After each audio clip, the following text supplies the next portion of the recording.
Look what the cat drug in. I get it now. That's funny. The cat drug in the dynamite. You son of a bitch. You got it. The one That's thing that funny. made it a rom-com. You found it.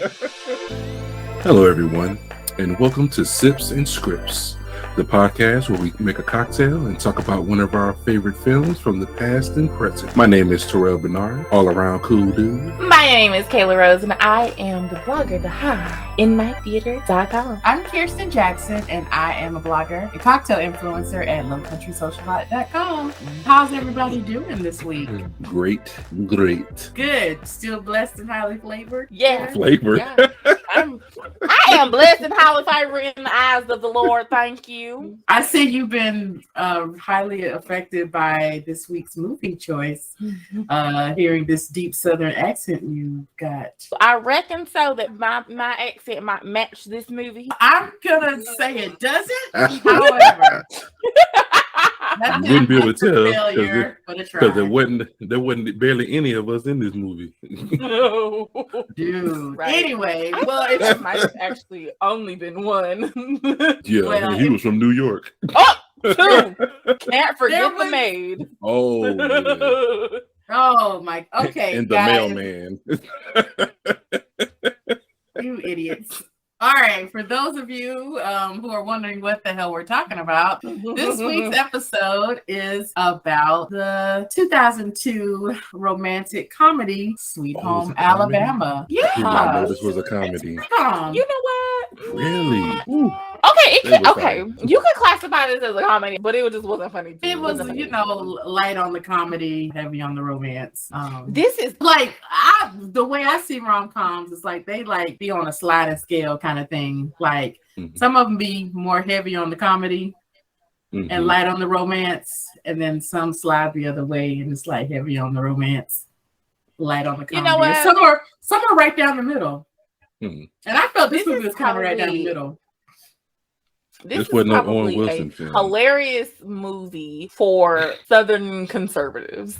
Yep. Okay. Psych, nah, they would have been upset at this movie. They'd be like, wait a doggone minute. We supposed to win the war.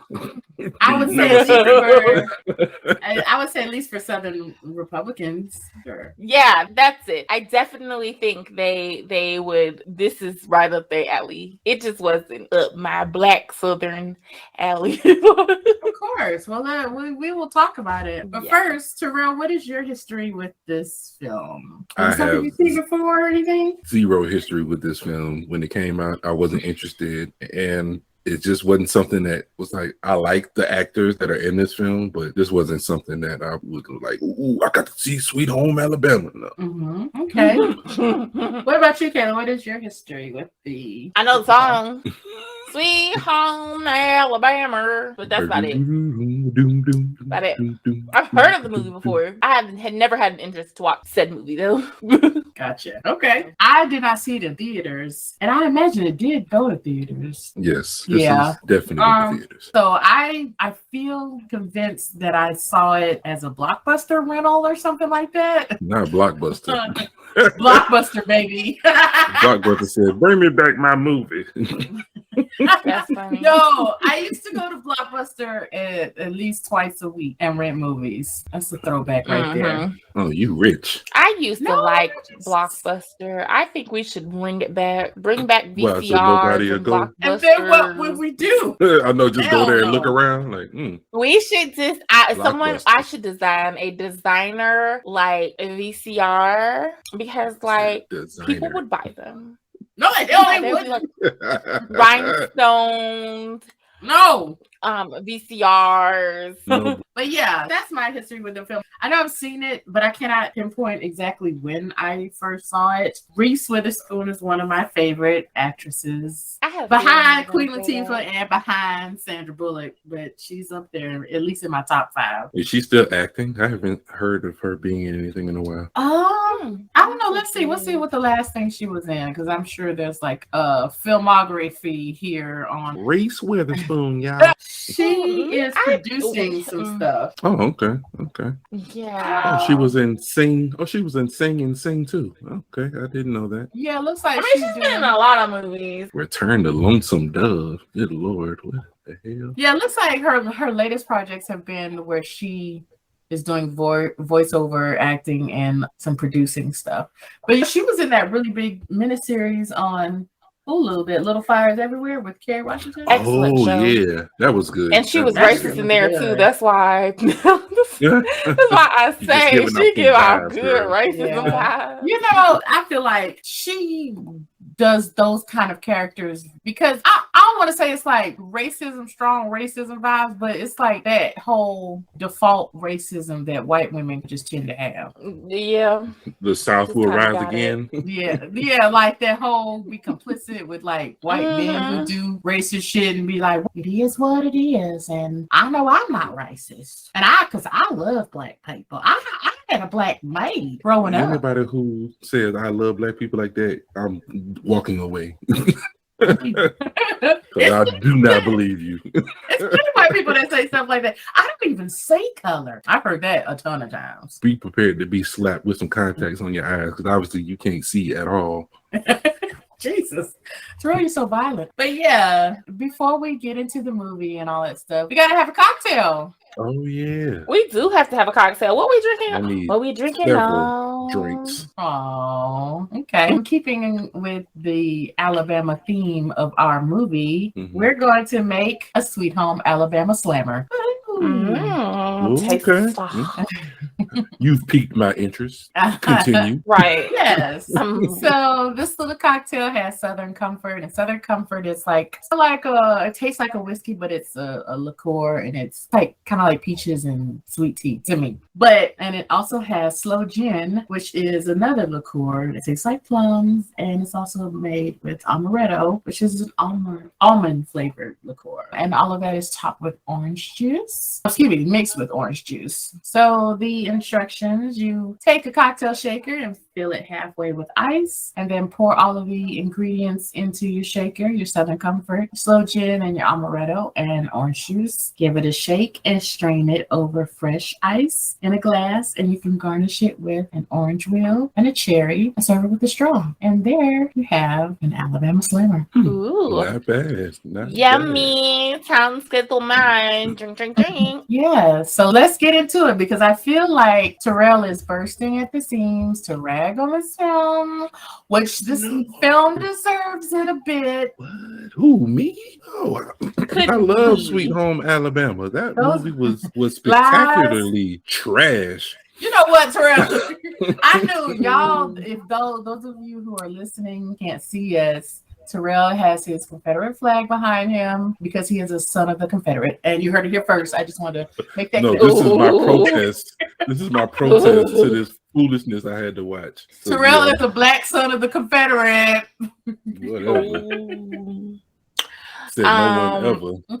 Said no one ever. That's so funny. Listen, the movie was... I could have saved 2 hours. I didn't need to see this movie, but I watched it. And at the beginning, first of all, I believe I know you're going to get into it, but the first frame of the movie was already weird, because like, why are these little kids out in the thunderstorm kissing on the damn beach, and they look like they 4? They were both supposed to be. Was that Dakota Fanning? 10. That was Dakota. It was baby Dakota Fanning. Yes. She played all the little kids. You needed a little white girl? Yes. Is Dakota available? Okay. Do you guys want to know a fun fact? Oh, Lord. Yes, go ahead. I love fun facts. I figured this out this morning because I was like, look at little Dakota. You're not going to tell us about donkeys in Dubai again, are you? Oh, Lord. No, please. No. Dakota Fanning is a year older than I am. And I was just like, what? That is insane, because I feel like...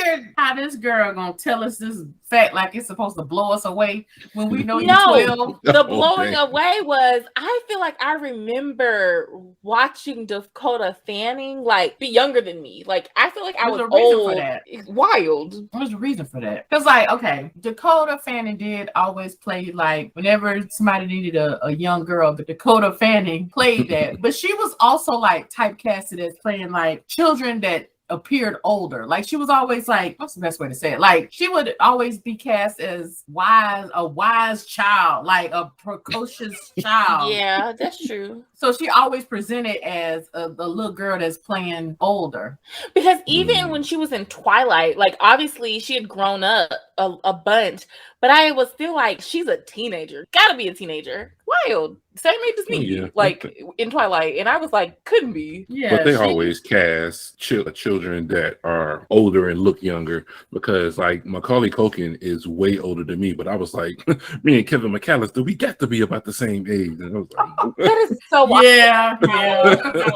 You can do that. But anywho, I thought that whole first frame was like, Yeah. For those of you who have never seen this film, I'm going to give a 5-minute recap. So we start off the film. We've got a throwback shot of Reese Witherspoon's character and Josh Lucas's character as little children who are on the beach in a thunderstorm, and they have their first little kiss. And then we flash forward to the future where wait, hold on, I'm sorry, I don't mean to cut you off, but you missed the part where they both are really dead throughout this whole film. None of this has ever happened. Hot take, conspiracy theory. Right. There's no way these children got struck by lightning point blank range. And Well, I think she was dreaming. She was dreaming. Oh, so Remember, they she never got woke struck by up lightning. at work. That's not true. Remember? Because remember when she goes back to visit him and she was like, who knew lightning could do that to sand? So it happened. Oh. Yeah, but I think she was dreaming about the way that it happened then. Oh, so her dream distorted what really happened. So the kiss just felt electric to her in her dream. Yes. Yeah. Oh, okay. That's I was about what to I'm say, thinking. these children are surely dead. This is a ghost story. Well, first of all, that would have been a whole lot more interesting. I would have been. Yeah, it would have. Anyway, so we flash forward to the present where we have Reese Witherspoon's character, who is Melanie Carmichael, who is now a hot shit New York fashion designer who is about to be proposed to by her boyfriend, played by Patrick Dempsey. His name is Andrew. But she wants to keep the proposal a secret because she has unfinished business back home in Alabama. So we go back home to Alabama. She hops on a plane and we realize that she is already married and needs to get a quick divorce so she can marry her new fiance. So we just zip through the film and we get Melanie reacquainting with all of her old friends that she abandoned for her new New York lifestyle, and just kind of some old wounds that she needs to rip open and hopefully heal, but the way she does it is not the best. But anyway, so her fiance in New York is the son of the mayor of New York, Murphy Brown. Yes, like the mayor, played by Candice Bergen. And she would rather he marry someone else, but she gets on board, but still wants to do a little digging about Melanie Carmichael's family, just to get ahead of things because they are in politics. And they find out that Melanie Carmichael is actually Melanie Smooter. She has lied about her background and her history. She claimed that she was from a wealthy plantation in Alabama, but she is really a Southern country girl in a trailer in Alabama. And yeah, but all is forgiven. Her fiance still wants to marry her, but she realizes that she is still in love with her childhood sweetheart. And so we go along the ride, a lot of bumps and twists and turns, but eventually she decides to stay Do with dumbest shit I've ever seen. She stays with her husband, and there we have it. That is the end of the recap. I don't think, did I miss anything? I think I No, you ain't missing No, nothing. you ain't missed nothing. It wasn't nothing to miss.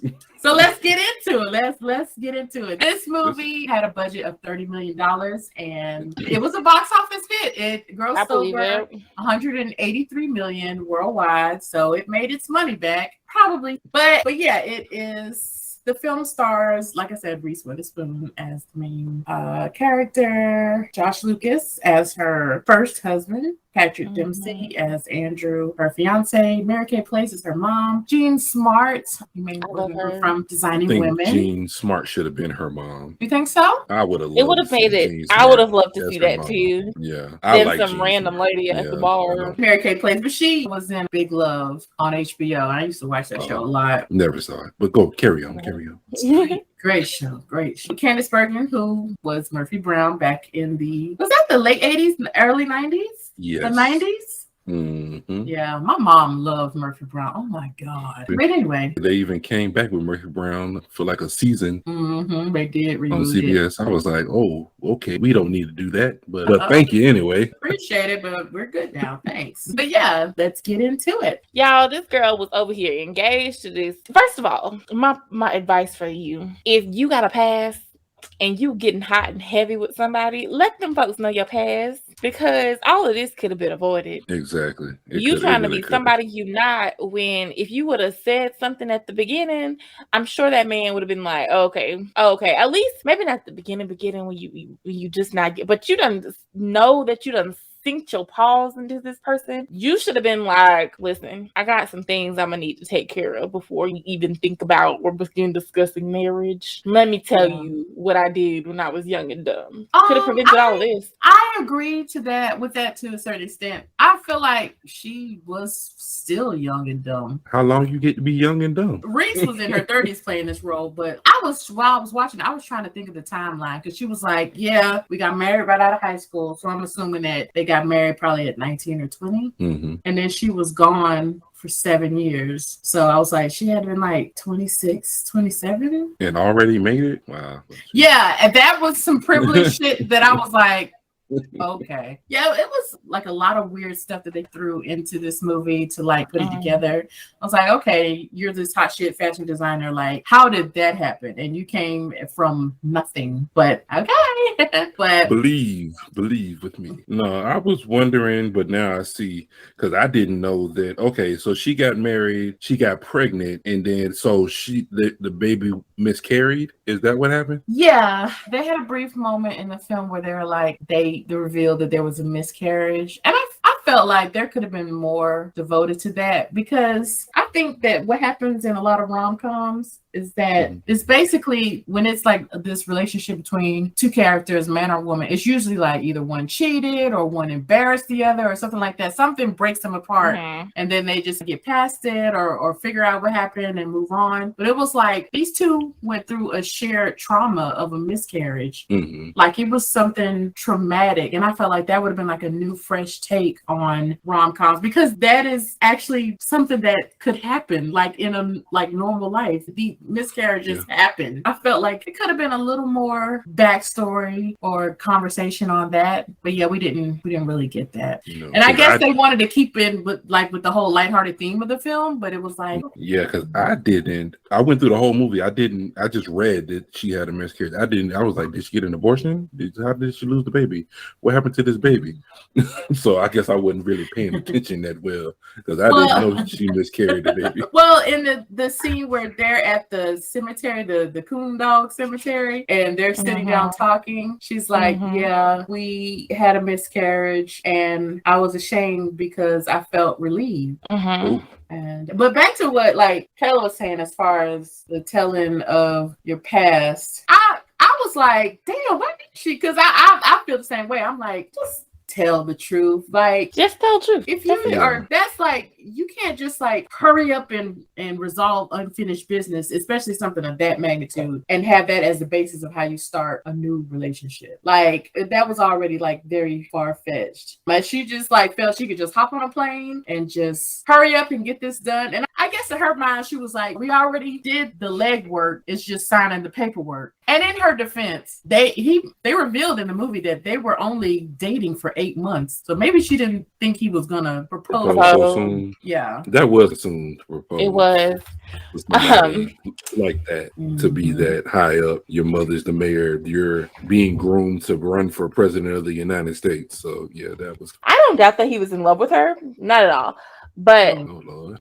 I do think he really loved her, but I think it might have also had to do with the fact that like you're seen as a better candidate when you're also a family man. Sure, absolutely. Yeah. Oh yeah. Yeah, I think that his intentions were genuine, but it does look good if you are running with a wife and have an all-American family. So let's talk about the mothers in this film, beginning specifically with Melanie and her mom. Okay. What did y'all think about that relationship? They didn't seem to really get along. I guess her mother didn't. It's like her mother wanted both things for her, like wanted her to get out of there, but also wanted her to. It was confusing for me because I was like, what does the mom want? Did you want her to get out and leave and get away from this one horse town, or did you want her to stay married to Jake? I couldn't read what her intentions were for Melanie. Yeah, I totally agree. Like it was hard to place what the mom wanted from her daughter, and sometimes I think without trying, she came across as kind of critical. But I think that they definitely loved each other, but I think that she felt forgotten about by Melanie. Okay. And maybe that's what it was. But because like remember in the beginning she was like, oh, you are skin and bones, or you look so tired. Maybe that's because that's how you're wearing your hair now, or like damn, I just got on the porch. Dang. Yeah, but I got a mom like that who like it's not, what are you doing and how are you doing this? Yeah. To me, I think it's a combination. Like I feel like her mom wanted her to be happy, but she also wanted to be a part of her life and she didn't know what to do. She hadn't heard from her. Maybe she's heard from her, but she hadn't seen her in 7 years. And so it's almost like, I don't know who you are anymore, but I want you to be happy. And like, I'm happy for you as long as you're also happy. But I don't think that you are. So I'm just here. Because I was like, well, I could understand that whole plane ticket thing. And I guess, I don't know, sometimes you tend to forget that parents are human too. And maybe they did not want to feel uncomfortable in New York, but it was like, she sent you these tickets and you didn't use them. And you were like, here, I want to give these back to you. Yeah, that was strange. I'm like, yeah. When did they start just giving back tickets? Like, can I redeem these tickets? That was so hardcore to be like, yeah, we miss you, but we ain't coming up there. So here's your tickets back. And then for them to go traveling around to all these different battles throughout the United States and then not go see your daughter. I know there was no major battle in New York, unless you're talking about the Avengers. God. I don't know. I don't know. I guess I'm not. I remember when I left home and I was gone for a while. I couldn't seem to get anyone to come visit me either. It was well, fine. Y'all don't want to, like, was y'all that ready for me to leave that now that I'm gone, y'all like, hallelujah? Or so that's how I felt. I was like, dang. In Phoenix or in Arizona? Yeah, when I was in Phoenix, I was like, wow, so nobody gonna come and visit your boy. No, I felt that way too. I didn't have a single visitor, so anyone come to visit me while I was in New York. People just like that. I don't know. Where were y'all two gonna put people that visited you? What do you mean? At a hotel like everybody else. Yeah, same place I go when I visit home. I go to a hotel. But you know what? I've always been that way. When I was younger and I was in like school or whatever, I always visited my friends. My friends rarely ever came to visit me, depending like where I lived. So I would drive down to Columbus. I would drive down to Atlanta. No one would drive up to see me. I hate visiting people. So I'm really not. I hate visiting people. Yes, so we know. Really I know. I'd rather people visit me. And that's how I feel with people locally too. I don't like going to people's house. Come to mine. Yeah, but then like if we all think that way, then who's gonna ever that's visit where it anyone? kind of right. Everybody stay at their own house. Yay. Really? Right. Yay. Well, I like visitors sometimes. Mm-hmm. Oh, shut up. Anyway. Forgot. I know you in real life. That's true. I can't hide much from you, and I don't like that. Let's talk about the other mother relationship and talk about Andrew and his mom. That's a typical, just real typical. Yeah, she was like, I don't know. She wanted to be in the mix, and she had her reasons for that because she wanted to look good. She wanted him to look good. She wanted him to be in that world that she was in, the political game, of course, and that's a messy game. If your opponent finds out one thing about you. They'll needle it into voters' minds to turn them against you. So I think she really wanted him to have a squeaky clean image in order to get where she wanted him to be. So she was just a regular, overbearing, overprotective mother at the end of the day. Yeah, I enjoyed watching that relationship because I felt like he handled her so well. Like, you know, it could have been like, oh, my mom's in politics, and she's always talking about her image, so he could stay away from her. But no, he had a good relationship with her, and when she would just go off the deep end about image, he would stay calm and be like, it's none of your business. Gosh, probably one of the funniest things I saw in this movie was at the closer to the end when he went and told her that he was about what happened down when he went to Alabama, and he was like, everyone dislikes their mother at some point or something of that nature, and she was like, well, I'm assuming that you are not talking about me, and he was like, assume on. And I was like, wow. Hilarious. Yeah, he was like this calm, steadfast, and it wasn't like a calm like, let me just stay out of line of fire. It was like calm but strong, and I enjoyed that. Yeah, and I guess we could talk about Jake and his mom played by Jean Smart. I liked that relationship too, because she told him about himself at the end. She was like, you're acting just like your damn daddy, and being very stubborn. And she was also so kind and endearing to Melanie. More than she deserved. She got a lot more grace than she deserved throughout this whole lot movie. More grace. I was like, oh, we're gonna talk about that, absolutely. Because that bar scene, she'd have got an old country ass whooping. She was begging for it. She was like, please whoop my ass. And it was like, you just need to simmer down. They were like, no, but this ass whooping y'all gonna provide for me. This is what I need to just start my life. She was given a lot of grace. I will say that. Shaking his mama was cute. Yeah, I like, because I like Jean Smart. So whatever she's in, I'm usually riding with her back to my designing women days. That was a show back in the day. I liked her too, and I like seeing her on screen. She's got a new show out, by the way. Okay, I might check that out. Yeah, I don't know what it's about. I'm getting like a Thelma and Louise kind of vibe from it, but I could be wrong. But it's on, what's that service? On HBO. Oh, it's on HBO. Yeah. I think I saw what you call it for it. Yeah, I think I know what you're talking about. I think I'm gonna check that out. Yeah. So I've been meaning to see what that is too. But yeah, what I was gonna say was that brings me into my next question about Melanie, because a lot of the movie was a lot of reminiscing about how Melanie was as a child, and like it seemed like she was a terrible child. Lord Jesus.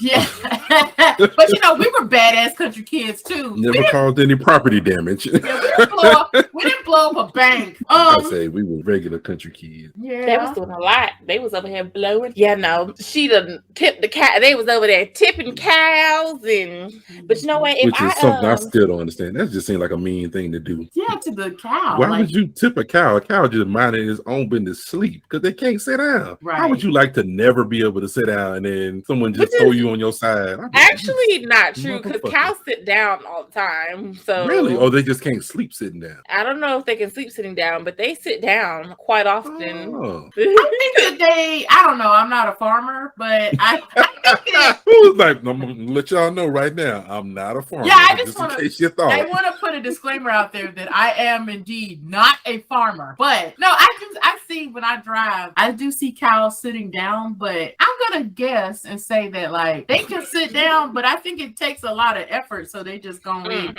standing. Maybe that's what it is. Maybe that it's like a lot easier for them to just stand up. But yeah, like cows sleep, they'll lay down. Yeah, I've seen them lay down. Really? I've seen them like sitting down, like, because I'll be driving, they be sitting down like they'll lay down too. They'll lay on their side. I lay down, but it could be. I don't know. Yeah, no, they lay down on their sides. They put their heads down all the time, and it's not often. You say all the time. Do you own a cow? I know, right? Cow that we don't know about? So I just really love I forgot cows. you like animal facts. Oh God. Yeah, like I just really love cows. Yeah, So. yeah, because you want to know about how people realize they could drink cow milk. How did they realize? No, Terrell, don't ask, because she will get started. She'll get cranked up, and then this whole episode will be a National Geographic episode, okay? Which I think we should pick a National Geographic movie to review. Sounds good. National You Geographic can movies? review. Absolutely. They have plenty of National Geographic movies for us to review. Now we can finna Flight of the Penguins next episode. Y'all tune in. Oh Lord. Unless it's Happy Feet, I'm out. I can do Happy Feet, yes. Yeah, Kayla, you take that shit to farmersonly.com. We're gonna move on. What do y'all think Melanie was like in high school? Because I was trying to, like, what I said in the beginning, like, An older Dakota Fanning. Yeah. I felt like this movie was trying to like throw things together to build a character instead of actually building a character. Yeah. Because they were like, oh, she was wild and did all this stuff, but then she was also in beauty pageants. Yeah. Yeah. And it was like, She had a very active little life, I'll tell you what. Yeah. I definitely feel like she gave popular girl who did both. Like she was a little wild, but she was also refined. And like as she grew up, she tried to leave that wild side behind. I think as she grew up, like probably by the time that she had that, they ended up getting married and stuff like that, and then she realized she wanted a different life. She left that wild side behind to become this fashion designer. And like, But just to flip over the fashion design, highly popular. Go ahead. yeah, and it was like that. I did not like how there was no mention of her doing fashion design in her youth, because I feel like, because I feel like, and I could be wrong because anything is possible, but fashion design seems like one of those things like music, like that's something you do when you have those buddings when you're young or like a teenager or whatever, and then pursue that as a career. You don't just be like 25 and be, what? I'm gonna draw me a jacket, okay, and then a whole line. It was like if they would have just put one line in there, that would have been like her mama, like, she always had these drawings all over her room and the fashion design and everything. Now it would have been more believable, but it really looked like she was like, you know what? I'm gonna run off to New York, and what would be the easiest thing that I could do to make it in New York? I'll be a hot shit fashion designer. And it was like, fashion designer. Yeah, that's a hard world to break into. You know, Yeah. harder world to be Heck successful yeah. in. And it gave off this. Yeah, she really just like it gave off this white privilege thing of how like in movies be like white people being like, you know what, I'll just do this. I can do anything. And oh, absolutely. And then like that is like a familiar rom-com trope, like somebody having a weird job, like they work in a art gallery or they are a butterfly psychologist or like weird like, when shit did you like get into that. butterflies? Today. Yeah. Just one day I woke up and like butterflies were outside my window and I said, butterfly psychologist. Like what do these butterflies want? Someone needs to know. Someone needs to find out. These butterflies deserve better. The butterflies. It's like, okay. And then like even with Jake's character, it was like I thought it was really cool how he took their whole like childhood glass thing and made a career out of it, but that shit was so far-fetched. I was like, okay. What I didn't get about it was, how could you hide such a budding business? Like, how would she not know? Like, it just didn't make any sense. Like, people would brag about stuff like that. Even though other people would try to keep it under wraps, people would be like, oh, y'all talking about Jake doing good now. Jake been doing it. People can't wait to brag on Jake's people like the best that they know that are doing business well. owner in Alabama. Yeah, exactly. He had like a massively successful business and she knew nothing about it. And I guess she just wanted to forget Alabama so much to where if any Alabama news came across, like, you know how the news come across the bottom of CNN, let's say Alabama. Turn that off. Yeah, I was like, well, And then her parents didn't know that Jake was doing so well. Her parents that, act now like that's what Jake made no wasn't doing sense. shit. No, but that's what Right. didn't make no sense because the way that the dad talked about Jake, now the mom was like, that boy is like quicksand, get away from him. She kept saying stuff like that. Which didn't make any sense. But then the dad was like, Jake this, Jake that. And I was like, she must not talk on the phone to her dad very often because he was, I think that boy, he's doing good. He's doing real well. And then she was, I don't want to hear about that, daddy. Yeah. I was like, Yeah. her parents, as mouthy as her mama was, she didn't mention, oh, yeah, Jake's got a real successful business. He's running over there, got a restaurant, and selling that glass y'all almost killed your damn selves over when y'all were children. Yeah, that was so crazy. I was like, that's a little far-fetched, but I agree. It was a little far-fetched, but you know, movies aren't made to be perfect. But speaking of not perfect, let's talk about the queer characters in the movie. So we have Bobby Ray. Bobby Ray. Bobby B.O.B.? Ray. Bobby B.O.B. We have Bobby Ray, Melanie's friend in high school. She outed. Did you say the white guy? Like there ain't a zillion of them in this movie? Yeah. No, because there was a black guy. I thought the black guy was Bobby Ray. Okay. Yes, yeah, and so we have Melanie's friend in New York who did he ever say he was gay or was he just coded as gay? He was coded. Okay. Probably just coded really as gay because he never said. Okay. So yeah, so he was heavily coded as gay. And then we have Bobby Ray who was outed by Melanie at the bar. That was crazy. I felt like, and it's like you can tell when somebody's going too far, and then she was like, "But I'm going to keep going because I hate all of you secretly." Yeah, Bobby Ray was like my favorite character in this movie. And going back to how Melanie was in high school, I felt like Melanie and Jake, and I don't know if it's because me watching this as a person of color, I was like, they are so fucking boring. God, they're boring characters. I was interested in everybody else but them. I wanted to know more about the bank teller and her being married to the sheriff. I was like, now that sounds like a nice TV show. Yeah, that was so freaking interesting. And the one with all the babies, she was like, you have a baby in a bar. I was like, now that sounds that would be interesting. So you were thinking of other movies? That's a good movie. They could do that. Yeah. Baby's in the bar. I like it.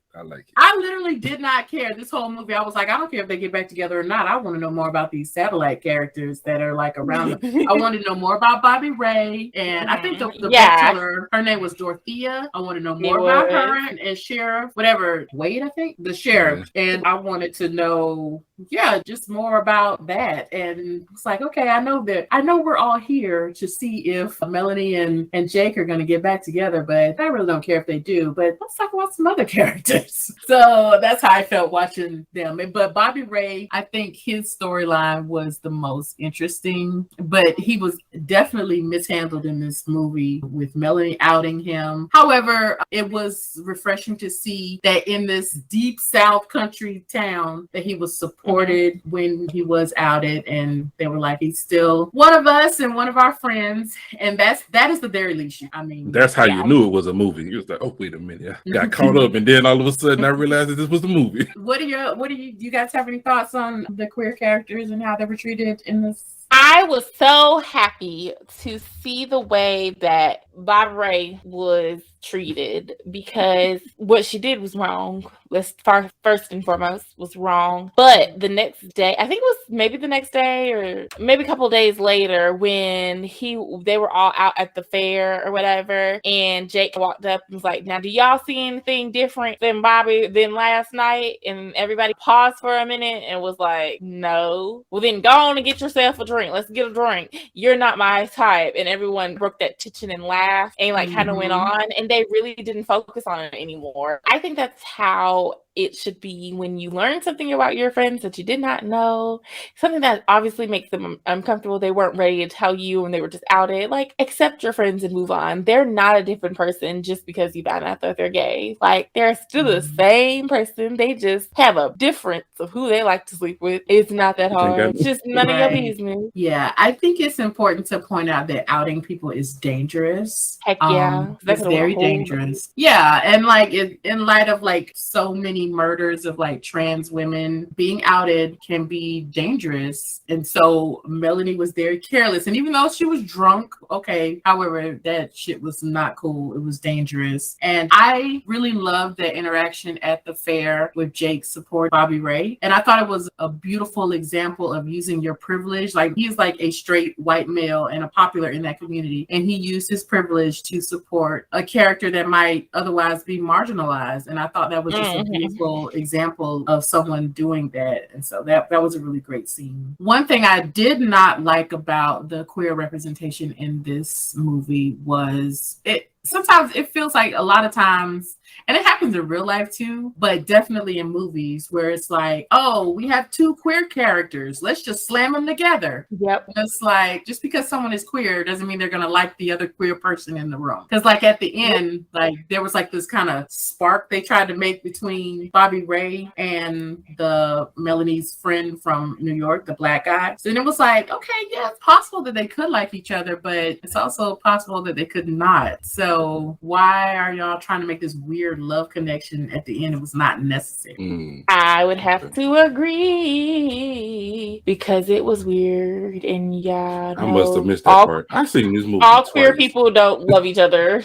Yeah, like no, we're not all fast friends. We don't just throw caution to the wind because no. I feel like that is like two general beliefs that like people have about queer people is that like, cause I've seen people trying to hook people up like, oh, I have a gay friend, you're gay, I have a gay friend, you guys would be perfect just because they're both gay. And it's like, that's not how romance works, but okay. And then also like, but what were you saying, Terrell, that you... I missed out on that part that y'all talking about. I didn't even see those two interact with each other in the movie. I must have... Well, that was quick, and if you blinked, if you blinked, you would miss it. It was like at the end, at the bar where like Melody and Jake are like soaking wet, but they've come in, they brought in by the sheriff at the end. Oh, okay.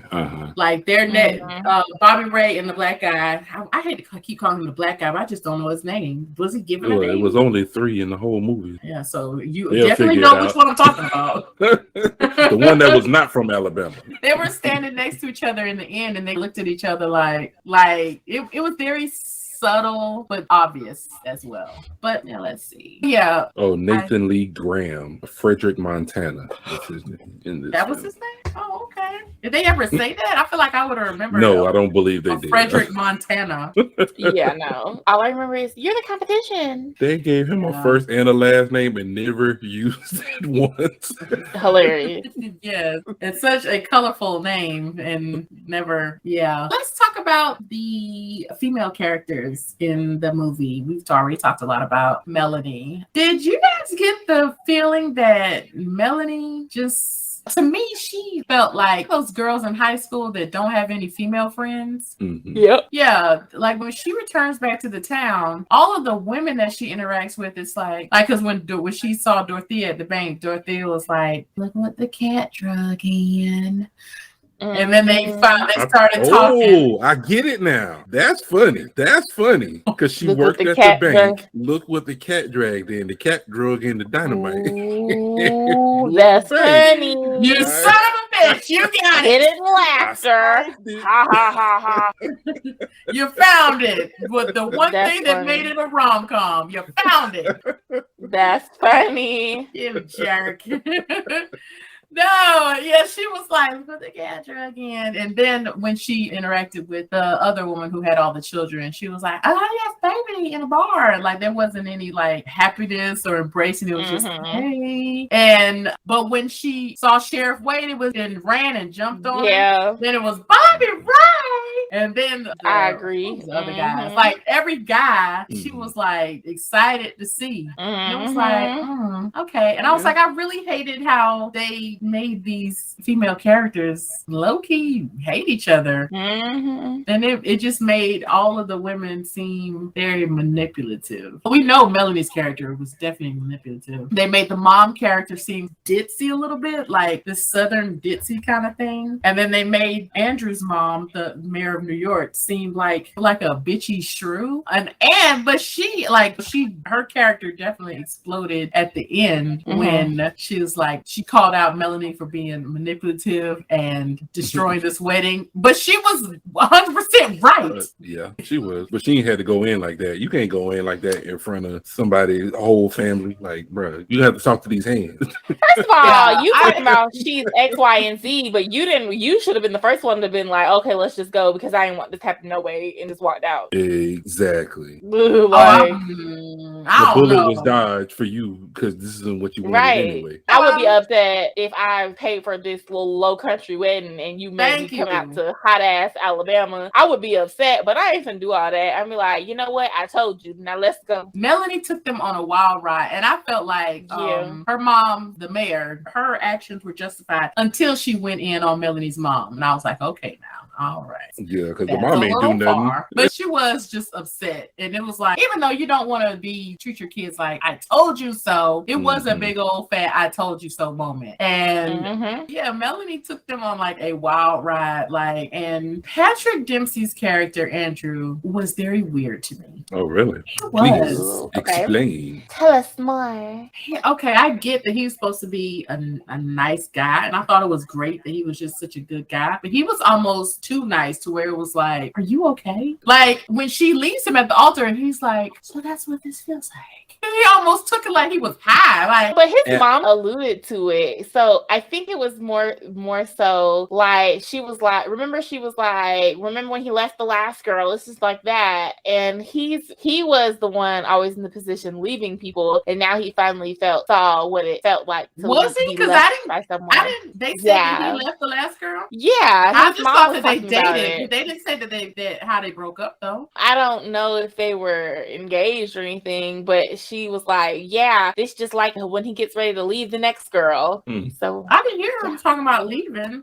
It wasn't him. It was the mom and the I know what you're talking about. I think maybe he handled it that way because he had been groomed for so long to just take things that you wouldn't normally take and take it with a smile on your face, because somebody's always seeing what you're doing, seeing how you're acting, and if you act out of character one time, that could derail everything that we put forth for this presidential run that I have set for you. So I was thinking maybe that might have been his reason for just taking everything in stride and not really, showing too much emotion behind it, because like I said, that emotion could turn voters off to what you're trying to do. Yeah, he was. I don't know, maybe he was just a natural politician, because he was quite calm to where I was like, this is scary a little bit, but okay.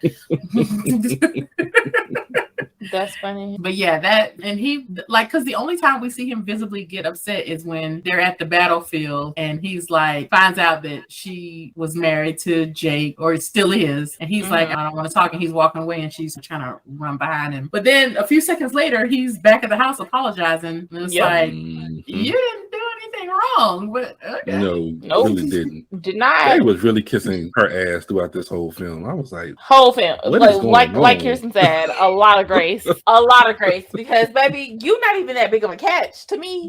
Yeah, she bounced around this whole movie just being a complete asshole, being completely manipulative and lying. But everybody, like even the Bobby Ray, who she had just outed, supported her in her lie and gave a whole fucking tour of a house that didn't belong to her. Yeah, and family she wasn't in.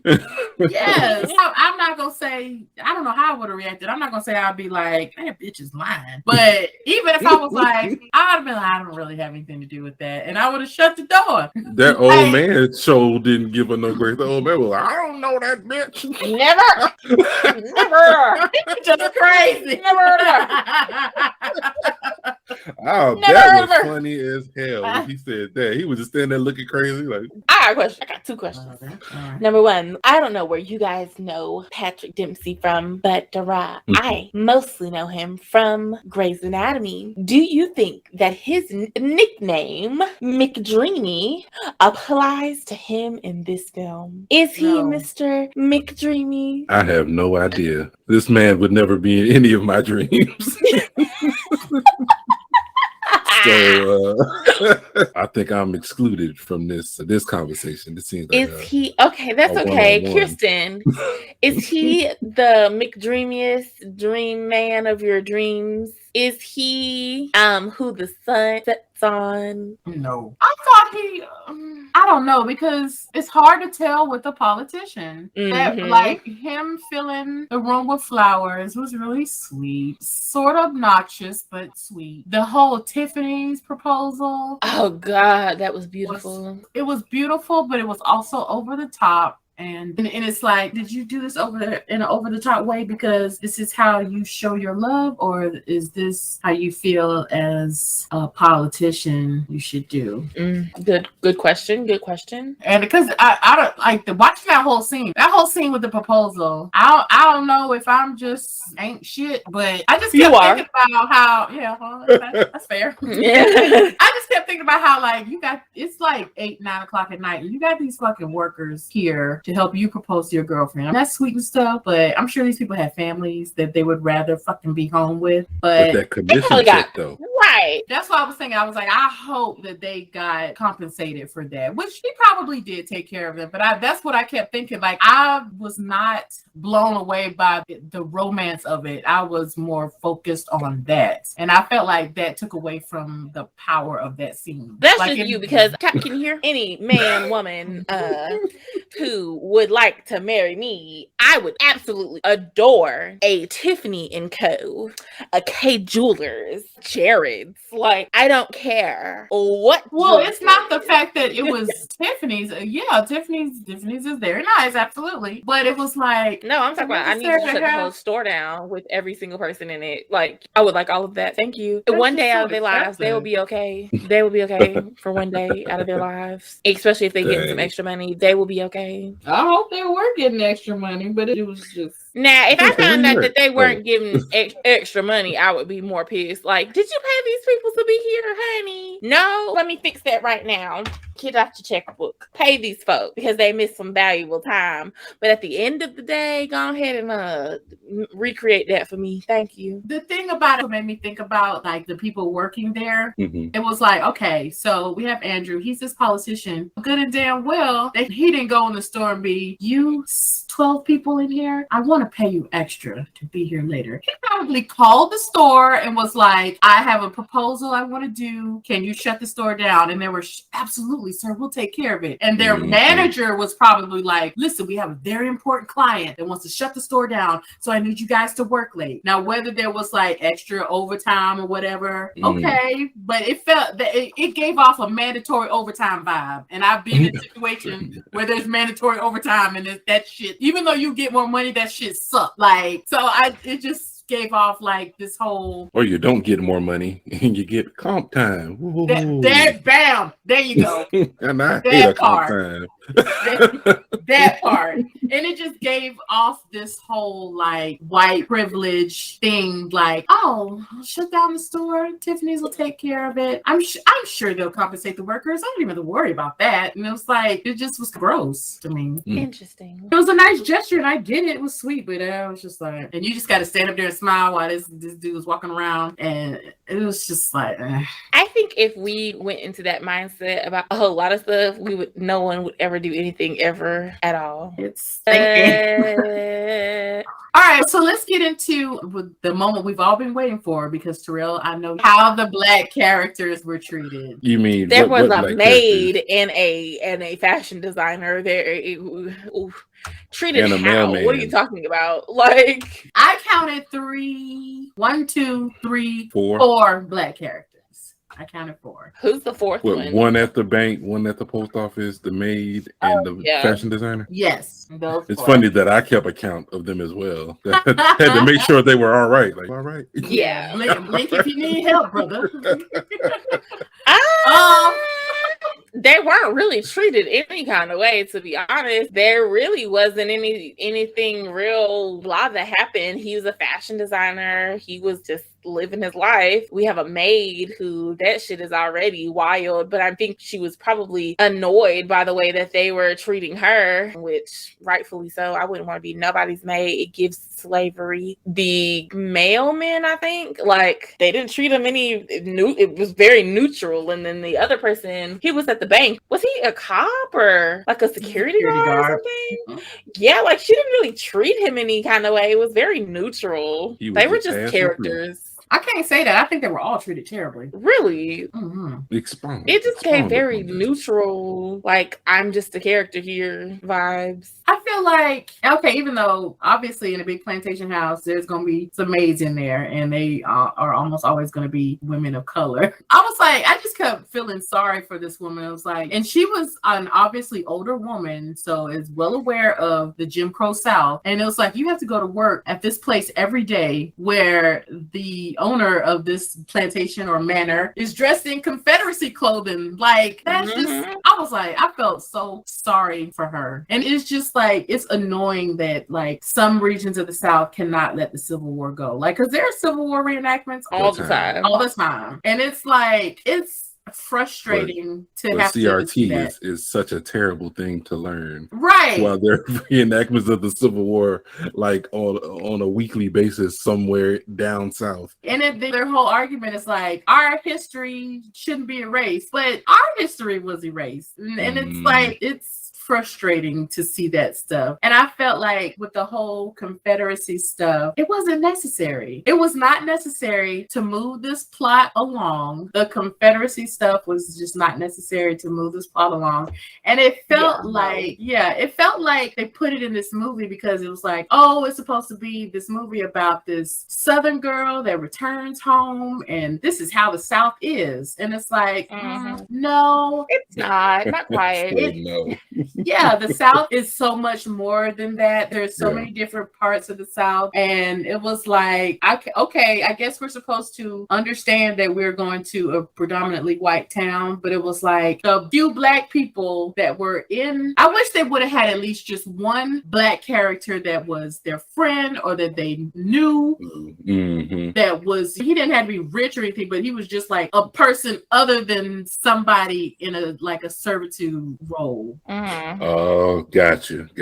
Because the only Black people we got were the maid, the security guard, the post office worker, which are service roles. Yeah, I see what you're saying. I see. Yeah, that would have been nice, but I didn't feel that they would do that. Once I saw the beginning, it was like that wasn't important to this movie for them to do that. It was like we got Reese Witherspoon, and Patrick Dempsey. Yeah, and half of the four Black people in this movie, half of them she had wronged. Like the security guard, it was implied that she broke his leg in that bank. Because remember he got the hell out of there. He was like, I'm going on my break. When Melanie came in there, he was like, I got to get the hell out of here. It was like implied that he hurt his leg because of her blowing up the bank as a child. And there was no, it was just, hi, Mr. Sergeant. I think his name was Eugene or something. Hi, Mr. Eugene. Hi. It was no apology. It was no nothing. It was just. She did apologize to the mail carrier. It sounds like just a little menace. Yeah, she was. I'm like, how you had time to design anything when you was causing all this havoc throughout your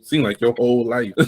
It was like, now you done permanently injured this Black man, and we ain't gonna talk about that. We ain't gonna talk about it. No, the movie was not about or for Black people, so no, we were not gonna talk about it. I was like, Jesus, like she wronged him. Like that, half of that movie should have been her writing him a damn check. That would have been funny. That's I funny. probably watched that. I've been like, write that check. Okay, I support Get that. Right. And then the other one, she was like, you don't remember me, do you? He was like, yeah, I remember your ass. Yeah. So catfish. And then it just gave this weird half-ass apology, like some information though. So you give it to me. You give it to me now. Yeah. And then it was like, oh, I'm gonna acknowledge you by saying you're sorry for like a split saying I'm sorry for like a split second, and then I'm gonna put you right back into your servitude role of you giving me some information that I need. And then bye. I guess I was not looking into this movie as deep as you guys were, because at that, to me, none of that even mattered. It didn't matter. Yeah, it was horrible representation. It was awful. Anyone else have any final thoughts? on this film? No, this was Not really. I absolutely think that at the end, like she did all that just not to marry that man was fucking wild. A wild ass ending that I saw coming, but I still was like, damn. You wasting a lot of people's time, lady. You did all this just to decide you wanted to marry this man? Yeah. I don't know. This movie was, my wife liked it. She was like, it's not that bad. I was like, but you like stuff that is terrible. So I'm not messing with you at all with this. She and I are good fans of the Good Witch Chronicles. And exactly. Like you watch nothingness. So you leave her alone. Wet paint drying on the wall. That's funny. So, which was like literally what this movie was. Leave Rhonda alone. Leave her alone. Yes, I will say that my final thoughts on this movie would be with the ending, even though it was obviously it was an obvious ending. However, they did not drum up enough sexual energy between Melanie and Jake for me to believe that she chose him in the end. Oh yeah, because I was like, okay, all they did was argue. In the entire, there was no sexual energy to me in this at all. Yeah, because there wasn't really. There were no sex scenes. The Fanning did most of the kissing. But yeah, it's like the only kissing scenes we get is Melanie kisses Andrew in the beginning, and she's like all over him in the back of that limo, and then she kisses Jake somewhere around the middle. But I felt like I wish that there would have been like a sex scene between them, because I would have been like, okay, I believe that she still has some passion for him. But it was just like they kissed, and then they were like, nah, and they walked away, and then she was, you know what? That kiss was enough. I'm going back home. And I was like, okay, I get it. I got a quick question for y'all. Had he not been successful, would she have chosen Andrew, or would she have stayed with Jake if Jake hadn't been successful as he was? Ooh. I don't think she would have stayed. Ooh. I don't think she would have gone back to Jake, because she didn't start really respecting him until she saw the business, and she was like impressed. That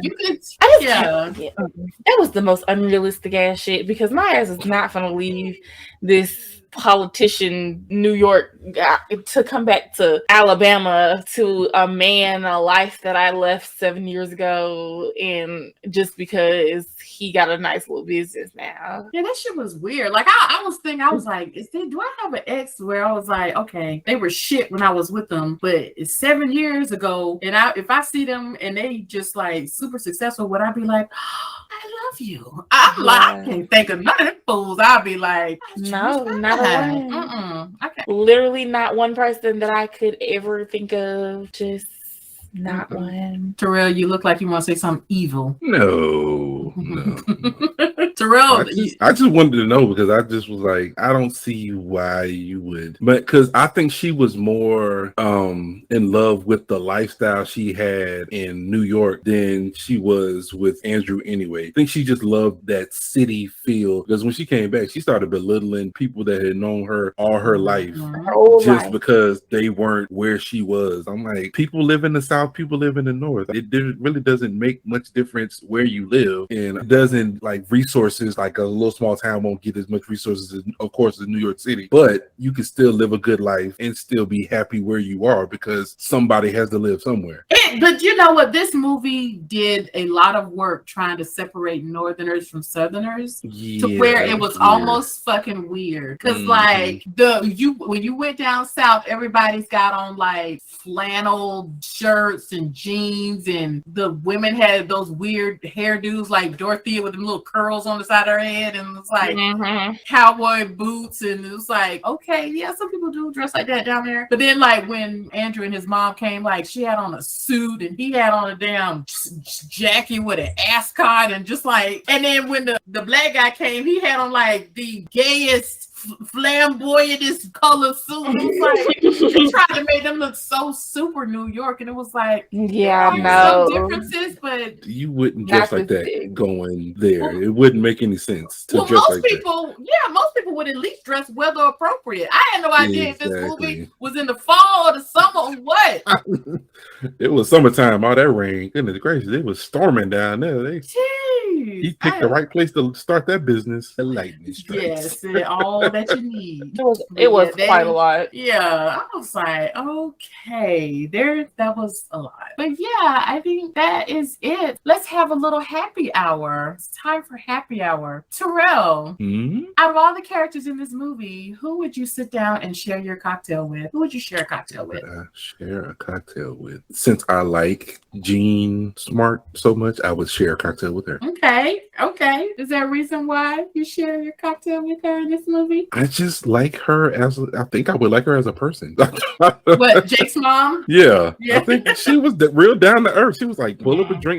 No hard feelings. Like, it's like she was really sweet. Yeah, she was a nice lady. What about you, Kayla? Who would you share a cocktail with? I'm sharing a cocktail with the maid because baby needs it. We gonna talk and discuss about what we need to do to get her moved on up in the world outside of this plantation and make sure she's still not being held against her will. That's who I'm having one with. I respect it. The freedom plan, like. Freedom. You want to just gossip about what's going on in that plantation. That's what you want to do. That old man was wilding at that plantation. Really you could tell she was hella annoyed about if he's here, he out in the back. Yeah, she was definitely the quintessential black woman that was over it. Like, hopefully you can kill yourself in one of them and go on living my life. I would share a cocktail. It was a hard choice between Bobby Ray and between Jake, but I think I'm going to choose Jake. Because even though I thought he was boring, I thought it was really sweet that, like, we see in a lot of rom-coms where, like, when one person wrongs another, they try to fix the relationship. But he saw where he was the issue, and he worked on himself and became a better person and a successful person. And he didn't do it in a way like, look what I've done. I did all this for you. It was like he did it, and if it's meant to be, he trusted in their love enough to leave it alone and be like, if it's meant to be, she will come back to me. I thought that was pretty cool. So I would share a cocktail with Jake from State Farm. All right, Kayla. Best words where it is. Okay, so my best, I love the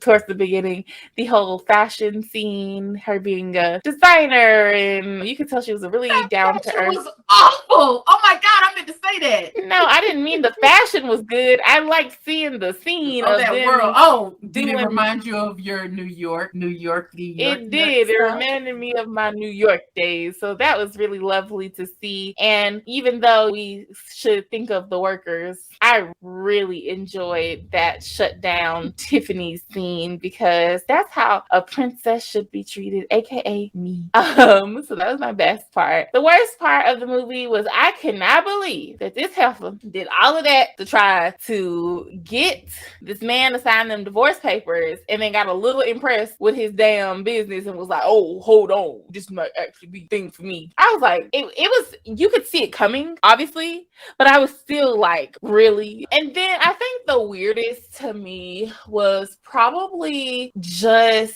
they tried too hard to differentiate between the South and the North, and they missed what's truly at the heart of the South and the North by trying to be flashy and and like really Southern and like, no, that's really just not how it worked. Yeah, agreed.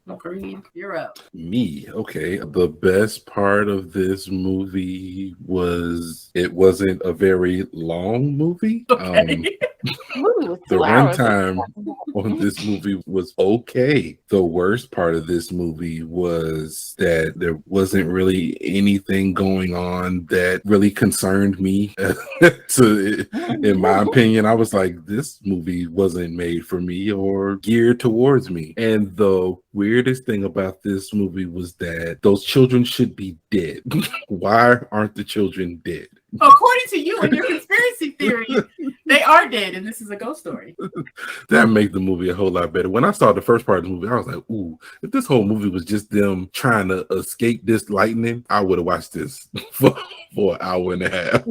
Them children just trying not to get struck by lightning. I was like, ooh, where they gonna hide next? Okay. All right. Any movie execs, if y'all are listening, Terrell needs to be compensated for his idea if you steal it. Yeah, don't steal Terrell's ideas, please. Thank you.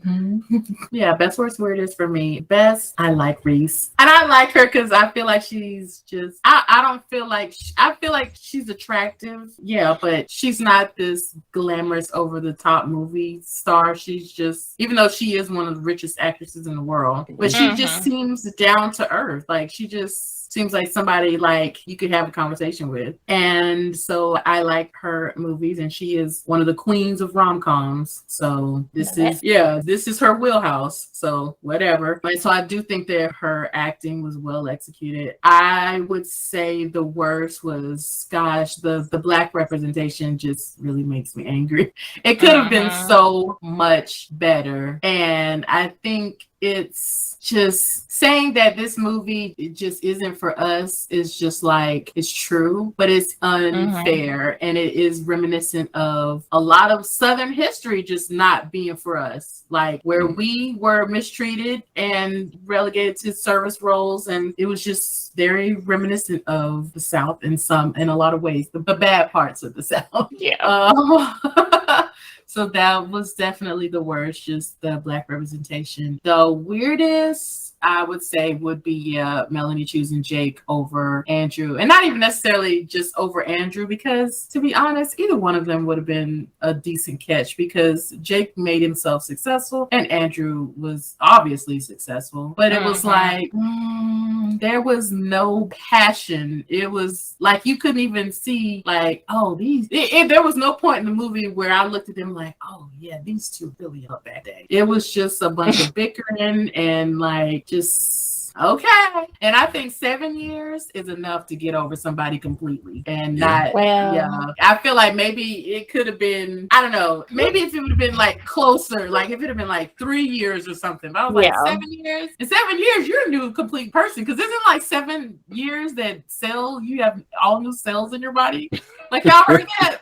Like yeah, all the cells like that. Generate after 7 You years. shed all your skin off. Yeah, so it's like, okay, like you shouldn't even remember how your body feels underneath them. Like it's just, or next to them or whatever. It was just weird. All new sensation.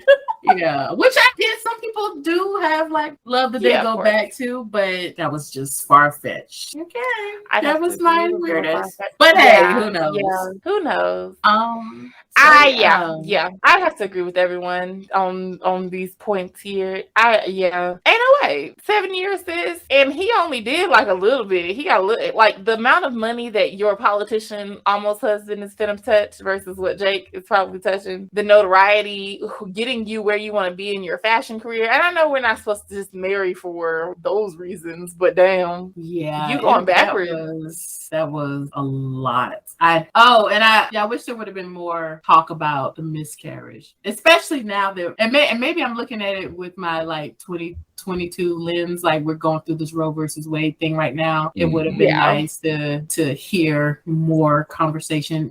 And I'm expecting too much from a 2002 rom-com, but you are. I tell you that now. You are expecting way too much. Yes, and then this movie did one thing. Another thing I really did not like in the end. First of all, I hate montages at the end where they're like, "This is where they are now," and it showed them having a little girl, and it was like, okay, the little girl's cute and that's sweet that they became a little unit, but it was like, yes, they had a miscarriage and they fixed it with the little girl, and it was like, okay, I guess. Okay. That wasn't attractive at all. But yeah, that Sweet Home Alabama. So yeah, check it out if you wanna. But you don't have to. You don't gotta. You'll definitely be all right if you don't. Just listen to the song. Same different. For you guys, if you like. No, actually, we're good. Okay. We're gonna move on. Yeah. What are we watching? Yeah, Kayla, what you binging on? Share that with us. I'm not binging on anything, but I can give you a movie recommendation to watch. If you have not seen Everything Everywhere All at Once, you are in for a freaking treat, because that is the most chaotic, interesting mess of a movie that I have ever seen. And it was so good. Like, it was good, but it's also like, what did I just watch? So that is your homework assignment. If you are listening to this podcast whenever it comes out and you have not watched Everything Everywhere All at Once, go watch it. Stay from the beginning to the end because it does on my list. It gets a little rocky at the beginning. What's going on? But as you get into it, you're like, ooh. Yeah. Yes.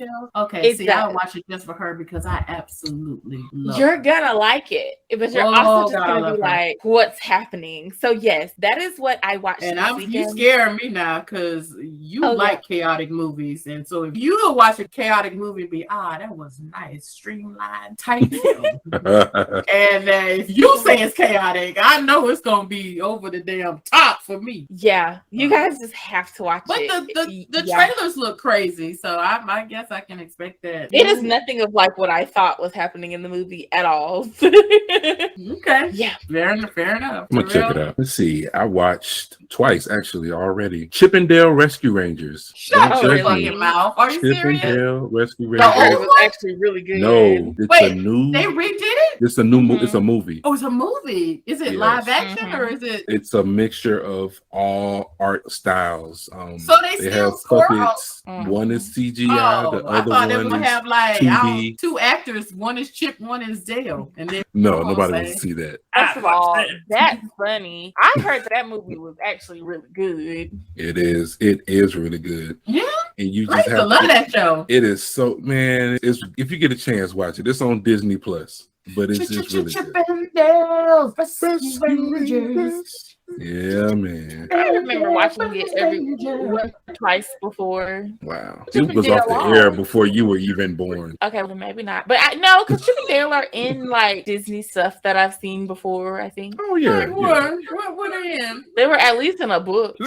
Well, I know who Chip and Dale is now. So what you watching, my G? I need to tell you something, Kayla. Chip and Dale are your godparents. I assigned them at your birth. I love that. I would be very excited to meet my squirrel godparents, my squirrely odd parents. I love it. That's right. They're chipmunks. Yeah. Yeah. They sure are. Oh my God, squirrels. No. I'd rather them be squirrels. Bro, that's funny. That is so funny. They're both quite dangerous, though. No, squirrels and chipmunks are not dangerous animals. A squirrel will bite the shit out of you. Yeah, squirrel will bite the shit if you are invading their territory in a if you run up on a squirrel and try to catch it, it will bite the shit out of you. Bad. Why are you trying to catch the squirrel? Yeah, you shouldn't be trying to catch no squirrel. But right. Terrell, do you remember when our cousin Tess tried to catch a squirrel and it bit the shit out of her? Mm-hmm. Oh yeah, squirrel will bite the shit out of you. She probably don't. She I probably don't know why the you person in the universe that caught a squirrel because them shits is hard to catch. I just don't know why you would be trying to. That's the problem. Dumbass kid. That's what dumbass kids do. Squirrels, I got a trick for y'all today. Well, there you have it, dumbass kids. and a chipmunk, I don't know if they bite or not, but I feel like they would. But they got them damn teeth to be breaking nuts and shit. So if they bite you, you might as well just lay down and you shouldn't be bothering them, and they'll be all right if you didn't bother them. Just saying. Stop bothering stuff you ain't got no business bothering. But some things you can't help but bother. You be like, oh, I didn't realize I was running up on this chipmunk, and the chipmunk be, well, you here now, so I got to. That's a conversation I need to see between a person and a chipmunk. You like, oh, my bad, I ain't. But now you already here now, player. No, you don't roll up on me now. Roll up on me now. Yeah, you here now. I was prepared to get bit, or don't prepare, but it still happens. Yeah, you ain't got to prepare. You ain't got to do nothing but get bit. Yeah. So I'm just saying, but yeah, what I'm binging real quick. I finished the last episode of Ghost. That was such a cute show, so cute. I'm gonna check out that Jean Smart show, see what that's about, because I love Jean Smart. And I started watching. I haven't finished, but the last episodes of Grace and Frankie are out, so I'm gonna finish those up. And that is what I'm binging this week. So that's our show, kids. Terrell, you want to take us on out on the ones and also the twos? Chewy. Yes, chewy to you as well. Appreciate y'all tuning in. Hope y'all enjoyed the show. We got some bonus content for y'all if you head over to www.sipsandscripts.com. Also follow us on Instagram and Facebook at the Sips and Scripts Podcast. Have any suggestions for a film? Want to chop it up with us? Give us a quick shout. Talk about a movie, whatever you want. Leave us a voice message on our Instagram page and we'll play it on the show. Thanks again, and we will see you next go round. Sweet home Alabama.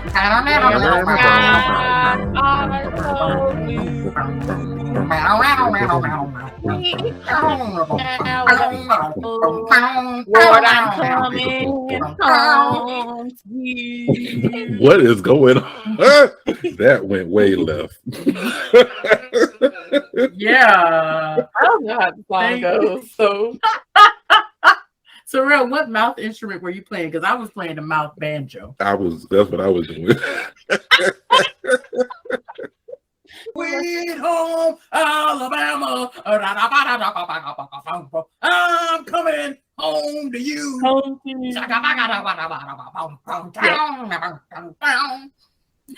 Yep.